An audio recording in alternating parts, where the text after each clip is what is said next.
জানো তো, লাস্ট 7-8 মাস ধরে এত প্রেশার যাচ্ছে, বিশেষ করে লাস্ট 2 মাস। কখন সকাল হচ্ছে কখন রাত হয়ে যাচ্ছে কিছু ফিলই করতে পারছি না। মনে হচ্ছে এই তো সকাল হলো, আবার রাত হয়ে যাচ্ছে, আবার পরের দিন চলে আসছে, সেম রুটিন চলছে।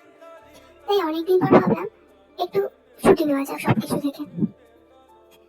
আর সামনে এক্সামও আছে, তারও প্রিপারেশন হয়ে যাবে ভালো করে, সেই জন্যই ছুটি নিয়েছিলাম। এখন 3 দিনের ছুটি পর পর আমার, যদিও পুরোপুরি 3 দিন নয়, তার মধ্যে অনেক কিছু আছে। যাই হোক, ওই আর কি, ছুটির মতনই বলা চলে। এই বছরটা মোটামুটি দেখতে দেখতে শেষ হয়ে গেছে। প্রতি বছরই আমরা ডিসেম্বর চলে এলেই বলি কি তাড়াতাড়ি কাটলো না এই বছরটা। একদমই তাড়াতাড়ি কাটেনি, বছর বছরের মতোই কেটেছে। এই বছরের শেষের দিকে আমি প্রচুর কাজ করেছি, প্রচুর রাত জেগেছি, প্রচুর শিখেছি, অনেক কিছু করেছি এই বছরে। অনেক অ্যাক্টিভিটিস ছিল, অনেক ব্যস্ততা ছিল, খাওয়া ঘুম মোটামুটি ভুলে যাওয়ার মতনই ছিল। তাও সেগুলো বাদ দিলে তো আর বেঁচে থাকতে পারতাম না। যাই হোক, তাই বলবো না যে সেগুলো হয়নি বলতে, এত কিছু বলবো না।